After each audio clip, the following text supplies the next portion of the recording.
Welcome to the Wednesday Warrior Wrap-Up, where we take a look at some of the awesome news and reveals of this week. First up on the Wednesday Warrior Wrap-Up, we have a look at the Target Geek Out event that will be happening for the fall. This is like the summer one we just talked about a while back, so we're going to have new things to talk about each week. When it comes to exciting releases, stuff from Hasbro, Mattel, probably Lego, Funko, NECA, McFarlane, all those companies will probably throw something out there because it's going to be going from August 29th, this Friday, I believe, all the way to October 3rd. So all of September and then the end of August, the beginning of October, there will be fun things. That gives us 6 different weeks, I believe, of awesome reveals and cool stuff. So keep an eye on that. And then sadly, I heard about this at Comic-Con. It is being more confirmed through Fan Expo, Mr. Steve, and some other Hasbro people that happened in Canada recently. The PulseCon is scrapped. It is not happening. And on top of that, 1027 might not even happen. And actually, we might not get any more fan streams through YouTube. We'll probably just start getting social posts about items. Hopefully they'll give us a week in advance, talk about items instead of just dropping them and posting something, because they always don't match up. But it turns out that they've let go the person who was in charge of all the fan streams and content stuff like that on the 1st of August. So going forward, they're not going to have anything like that. So no more PulseCon, probably no more 1027, which 1027, that's the one that really makes me nervous that they're not going to do that anymore, because the only reason they did 1027 is that's their Rhode Island address, and the rumor is they're moving to Boston, and now that they don't have the 1027 event anymore, they could decide to just, people are saying, oh, it's kind of a bummer they're not going to have that event or these events because they're going to conventions. And as I see it as, yes, that's the case, but that also means now they could do, the move and not be like, well, what are we going to do with 1027? That's not our address anymore. By doing this, it kind of puts on more to the idea that they are moving from Rhode Island to Boston, because there was rumors about that, because they're kind of downsizing their studio. Like they're like every company right now. They're trying to downsize the amount of people they have to pay, but still make it where they could produce a lot. So designers will still have jobs, marketing will still have jobs, people will still have jobs, but there's going to be a lot of jobs that I think that are going to get cut. They've already let go of 100 people a while back. They let go of Ryan from the Marvel team for marketing on his side of things. I have a feeling that we're going to see more downsizing at Hasbro on top of what we've already seen. It's kind of heartbreaking, but I'm hoping that these people get swooped up by other toy companies and can have a job really fast and get back on their feet. There's a lot of independent toy companies that I think will take advantage of this opportunity to go, hey, we'd like you to come and hang out with us and work with us, because we need people who are, AAA company experience. But those are just some things I wanted to cover when it comes to events. We're also going to be getting Walmart Collector Con, I believe, in early October, so I'll talk more about that later on. And in Transformers news, I could have made these separate segments to talk about each of them in full length, but I'm just going to put them all in one thing because there was a lot of Transformers news. First up, Missing Link Ultra Magnus has finally been revealed as the next Missing Link after the Nemesis Prime one. Looks really incredible here. We're going to hopefully have more images later on this week. Then there's also the Missing Link Dramatic Capture Series Insecticons with Skywarp as shown here. Looks incredible. I'm excited for the Insecticons, and the Skywarp is just another, awesome throne like Thundercracker with Refractor a while back. Also back in April, they made a joke about Transformers perfume cologne, and now it looks like that is not a joke. A company in Asia is doing stuff with Hasbro and Takara. I believe it's a company in Asia, because I don't think this is American-based, but they are going to be doing perfume and cologne. I think there's an Energon one, a Crimzeek one, a Megatron Optimus, an Autobot, Decepticon, stuff like that. I'm very interested in finding out if these will be available in the US and what they will all smell like, so maybe go to your local Macy's later on this year. Maybe they'll carry them or somewhere. Then we have a look at a continuation of the Worst Spot Ever, called I think it's called Swapped, Worst Spot Ever Swapped or something like that, but Ballpoint, the Worst Spot Ever, gets swapped with Megatron like Freaky Friday. Very exciting. I'm looking forward to picking that up. We got to look at the next Transformers Wild Kingdom, or I can't remember the name of it, but it's the Japanese version of Kid Branding. There's a new character coming that's a really cool dragon. I haven't picked up any of the stuff from it so far, but this one I might actually make an effort to pick up because it's a unique looking figure. I don't know if it's a pre-existing character or a new character, but either way it looks awesome. And then we also got a look at the Yolopark kind of like 4-inch, 5-inch model kits that they do that just look incredible. They were doing another wave of those here with, you know, a bunch of main big name characters. You got Cliffjumper, you got RC, you got Hound, you got Jazz, the list goes on. You can see them all here. And then we have, what was it? In the Japanese market, they're going to get some of the US exclusives that were through Amazon and Target, which you can see the silhouettes here. That's not something too exciting for us here in the North America area because we already got these, but it's awesome for them to get it. And then is that everything? I feel like I'm forgetting something. Yolopark, Perfume, Worst Spot Ever. Oh, Shattered Glass, Hot Wheels, Optimus Prime from the subline. I think it's called Pop Culture or something like that. I don't know if this is legit or if someone made a custom that looks really real, but if this is legit, it's going to be, I think, in the same line of like the Sky Striker, the Turtle Wagon, and the different vehicles, like the Jurassic Park vehicles. So it is not in the main line of Hot Wheel, and is not in the color change versions of Hot Wheels that we got with Trax and the other Optimus Primes, and it's not in the Track Fleet one. It is in another group. So it's cool to see that these Hot Wheel Transformers collabs are all over the Hot Wheel brand, not just the main line or other subgroups. That it's everywhere, so you can get it in different versions, which means it gives you a chance to go for it a little bit. I feel like it makes it a little bit easier than just putting them all in the Hot Wheel line when you're trying to have a bunch of different themed things like Batmobiles and Monster High mobiles and stuff like that. So if this is legit, this is really awesome. I'm surprised we got Shattered Glass before we got Nemesis, but really awesome, and I'm looking forward to it. Maybe we'll get Toxitron later on, but that should be everything. If I missed anything, there was just so much Transformers news this week. Oh my goodness, I did forget something. One of the biggest things actually that we should be excited about out of all the Transformers news, the fan vote.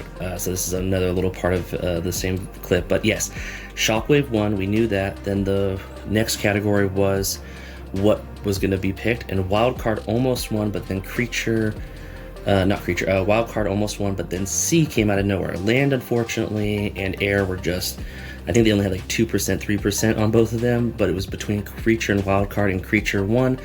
So now C won. C was the one that won.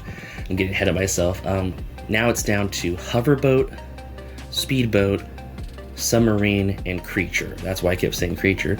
And so far, Submarine is in second place with, I think, 30%. Creature is in first place with 60%. So it ends tomorrow, which would be Thursday, I believe. So if you want to get your votes in, you can, but it looks like at this point, unless Red Note comes in from China and votes, Submarine, it looks like we're going to get a Creature one. So then they'll decide between which kind of things they want to do with Creature, and I think we get one more vote, if I remember correctly, where we get to pick which creature we want, be it an octopus, a shark, a Spinosaurus, because I know a lot of people are talking about that. I'm hoping for a whale version of Shockwave, so we'll see. But that was the last bit of Transformers news I forgot to cover. And in crowdfunding toys from Hasbro and Mattel, Hasbro's Gunship has 2 weeks to go before it flies away for good, and at this point I'm not hopeful for it, and I think it's because fans are in the same boat as me, it's a little too pricey.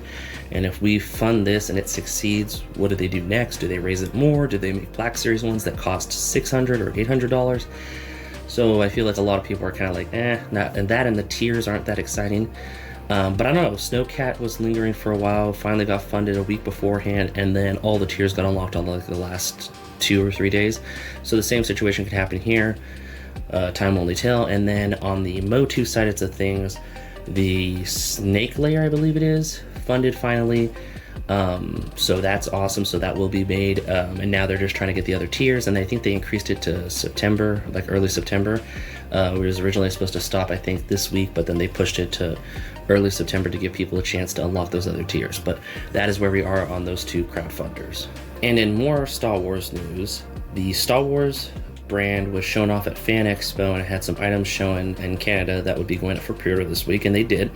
And it was that of the electronic role-playing helmet for the Shoretrooper from like The Mandalorian and Rogue One and Andor, I think. And then they had a Black Series version of Revenge of the Sith, Anakin, and Obi-Wan Kenobi that was kind of like the ones that came in the Mustafar, but kind of, it was like the Star Killer. They released the Star Killer at a convention, then they released a basic one. Same thing here. But yeah, those were the 3 items that went up. something funny with it. The 2 Black Series figures went up for $27.99 on Pulse, and as of today they dropped back down to $24.99. I don't know if that was a issue on their part, but we're going to be talking about Marvel in a bit, and the same kind of situation happened with that. I don't know if it was just that all the companies, Amazon, Entertainment Earth, Big Bad Toys, and Hasbro, they all had different prices. It was all over the place. I think Entertainment Earth had both of the Black Series figures for $32.99, and my jaw dropped when I noticed that. But yeah, we'll talk more about this when we talk about the Marvel stuff. Oh, I almost forgot to point out too, I feel bad I'm missing things. The Geonosis thing that is shown on the top left, that was shown off at Fan Expo Canada too. Apparently, like the Cantina, they're planning to do a whole year thing of Geonosis, so they were kind of throwing that out there to get people excited about the gunship. Don't really think it matters if the gunship gets funded or not. A Geonosis place set or Geonosis creatures figures of like the 3 different creatures, or you know, all the characters from that scene of the battle, or other vehicles, I think they could still happen regardless of the gunship doesn't get funded or not. But they wanted to let people know that they are going to be doing a Geonosis thing, so that if you want to, funding the gunship so you can put it there is something kind of as an incentive. But honestly, at the same time, you could just get those things without getting the HasLab if you wanted to. Not that I'm saying the HasLab isn't worth it, I just think it's a little bit pricey. If I was only collecting vintage collection, then I'd have no problem with this. But as a Hasbro fan who buys from each of the different brands, I got a budget, and this HasLab is just out of the budget for me. And space-wise, I feel like it's pretty big for a gunship. I know they said it's 20% bigger than the old one, but I like the old one way more in my opinion for space, and it's lighter so it can hang. I don't really know how light this would be if it could hang from the ceiling, but yes, they are doing a whole Geonosis thing apparently. And in Marvel toy news, because it's not just Marvel Legends, we also have something to talk about from Mondo, but I'm just going to slap them together to make this a little bit faster. But first up, when it comes to Marvel, at the Fan Expo, like I said, they showed off some Marvel stuff in Canada, and it was that of a Walmart exclusive Mysterio that will be coming out during that Walmart con in early October. Where was I? I lost my train of thought there for a moment. Oh yes, later on at the Walmart con in early October, they're going to have the Mysterio, which is a really cool, and I keep going, when they did the cartoon, I went, I don't need to have the original one that came in the Build-A-Figure wave, but then that one was really cool. And this one is in the same vein of things. I love the heads that come with it and everything like that. But then we also got a Maximum Series Deadpool with Derp, which I was very excited about. And then I believe Strong Guy from X Factor, which if you missed the Build-A-Figure, this one is really cool, and it's got a little bit more paint and accessories. Not just the weights, but an extra head, extra thumbs up hand, so it's really cool. And then we got, of course, the Wolverine electronic helmet.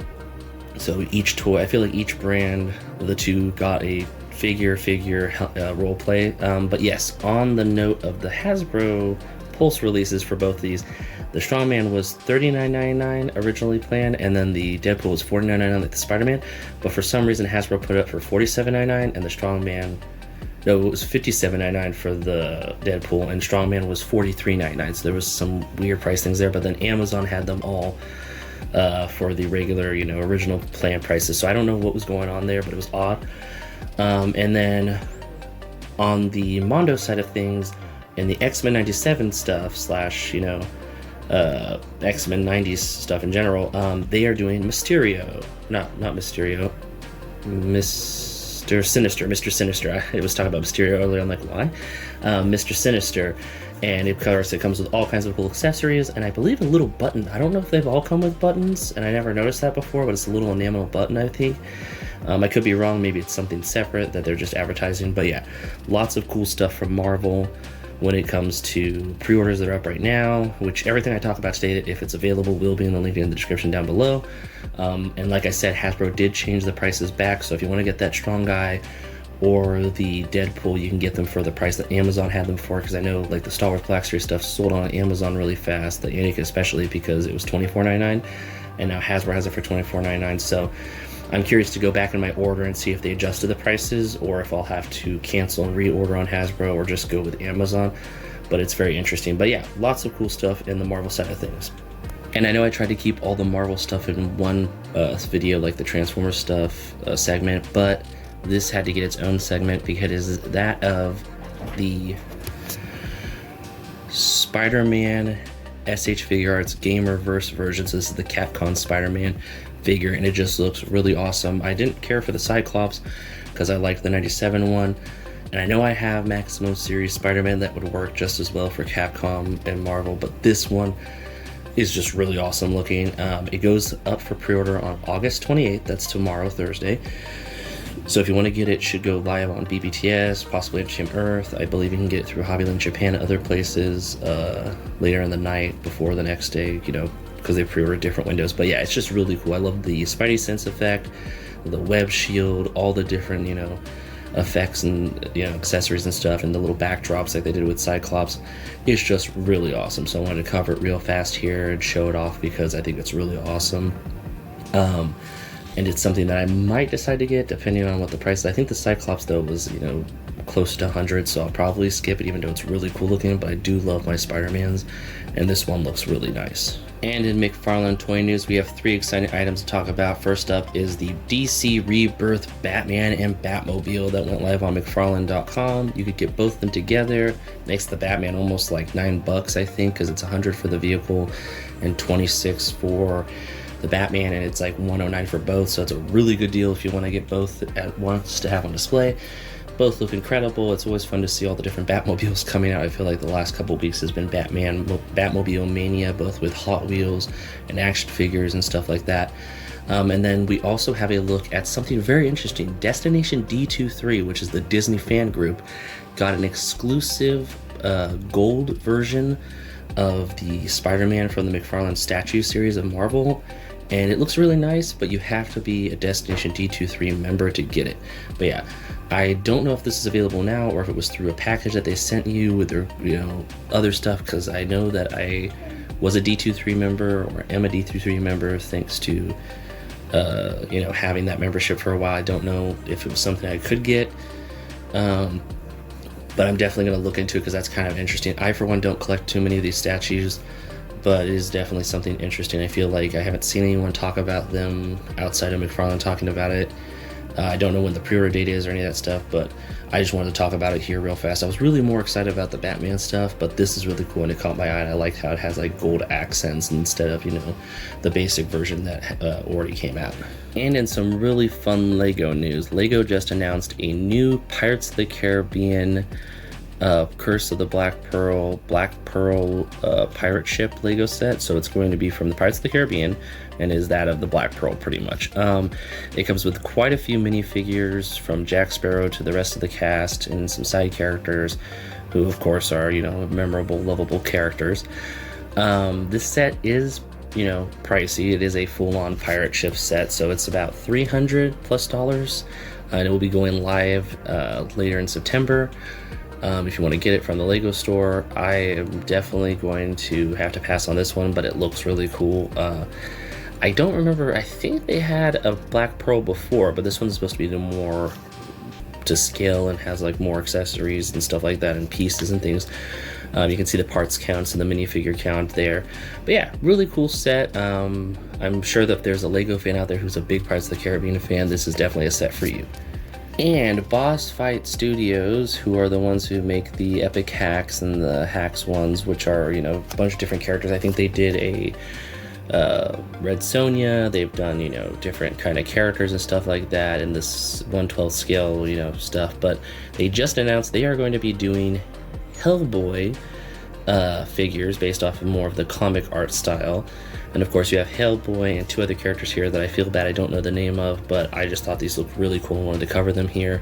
They come with incredible accessories, articulation. Boss Fight is doing an incredible job with everything that they've been working with, from Garfield to Red Sonja to all the different, you know, things they make in-house. They're a really cool studio. I would definitely suggest going and looking up their history if you don't know much about them. They're a really talented group of people. And in Four Horsemen Studios news, they announced their next figure obscura. It went up for pre-order. I believe it will be doing a second run later on this week. The first run did really well. It sold out. It is that of the Jersey Devil, which has been a long-awaited figure from them because they are based out of New Jersey. I, for one, did not get this one because it isn't quite what I'm used to when I see the Jersey Devil on, you know, History Channel or Travel Channel, paranormal cryptid shows. So I was like, I don't know, I might wait for the future retailer appreciation version to see if maybe I like that more, and then, you know, decide based on there. But the parts are definitely unique, and it'd be fun to get to, you know, use with other figures. I just feel like it could have been, you know, a little different, but I like their take on it. It's okay, it's good looking. I know a lot of people were hoping it was Bigfoot based on the reports and stuff like that, the little teases, but I kind of figured they were finally doing the Jersey Devil, and I'm kind of excited for that. I'm hoping they do more cryptids in the future. I know we're getting a lot of Bigfoots this year when it comes to Fresh Monkey Fiction and Big Bad Workshop and Loose Collectibles. So it's nice to see Jersey Devil out here, you know, being represented by a figure company, especially one like Four Horsemen Studios. I believe it is a standard figure scale, so it was only, I think, like 65, maybe a little bit more. I can't remember off the top of my head. The link is in the description down below. And it should be going live, I think, again on the 29th. Which I believe is Friday, but the link will tell you when you click on it on the Four Horsemen website when it will be going back up. But yeah, really cool figure. I thought the stand that came with it first was a cone. I don't know why, a traffic cone, and then I realized, oh no, that's the figure stand.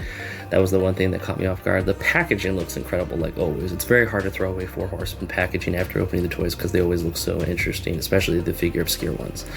But yeah, really awesome figure. I cannot wait to see what their next one is, and I can't wait to see what the retailer appreciation version looks like. And in comics we think look incredible this week, the final two comics of Bring on the Bad Guys are going live. That of Bring on the Bad Guys, Marvel #1, Dormammu and Mephisto. So we're going to finish up those. And then we have a look at the Mortal Thor, and it is kind of like It's a Wonderful Life Thor edition, where it's the story of what if, you know, Asgard wasn't real, what if Thor wasn't real, what if, you know, stuff based on the synopsis they talked about when I read it on the website. Sounds really exciting. I'm very excited about that. And then we have IDW's Teenage Mutant Ninja Turtles Shredder #1, and this takes place after Shredder comes back the underground and finds out that, you know, one of his foot soldier high-ranking people does his own thing. It's kind of like a, you know, villain goes through and fights a bunch of people and tries to get his place back in his, you know, criminal organization and underground world. It's really fun sounding. And then we have a look at Batman, the Immortal Legend, I think it is, at #1. It's like a futuristic kind of like looking Batman. What if, you know, dark forces came into Gotham through kind of like a shadowy dimension world. Really cool looking. I'm very excited for that one. Looks really awesome. And then finally we have Doctor Doom 2099, which takes place, of course, in the whole, I think it's still part of the Doctor Doom Supreme Leader kind of thing, where he has the Sorcerer Supreme abilities and he's in charge of the world kind of situation. And it involves, you know, Deathlock and the Cosmic Ghost Rider and all these different characters. It looks really awesome. I'm very excited for anything with Doctor Doom in the 2099 universe is always fun. Hopefully we get a 2099 Doctor Doom at some point this year. But it is really cool in the Marvel Legends, I mean. But yeah, just some really awesome comics. There were 6 to cover that I thought looked really cool. There was a lot more this week that was awesome too. Like, I'm excited for the next Void Rivals comic that's coming out. There was quite a few other like comics that were starting up that I thought looked really awesome. I'm trying to think of some of them off the top of my head, but I'm point blank. There was just so many. So like usual, go to your comic shop, see what's new, see if there's anything that you might want to pick up what's in your saver, and just support your comic shop and just have a wonderful time. And in our creative corner this week, we have a look at an amazing customizer that makes soft goods for figures. It just does all kinds of cool stuff, you know, with the action figures and customizing. And is that of only one customs _ on Instagram. Like usual, the link is in the description down below if you want to check them out. They have a lot of amazing figures. I picked 4 that I thought looked incredible, but there were so many to choose from.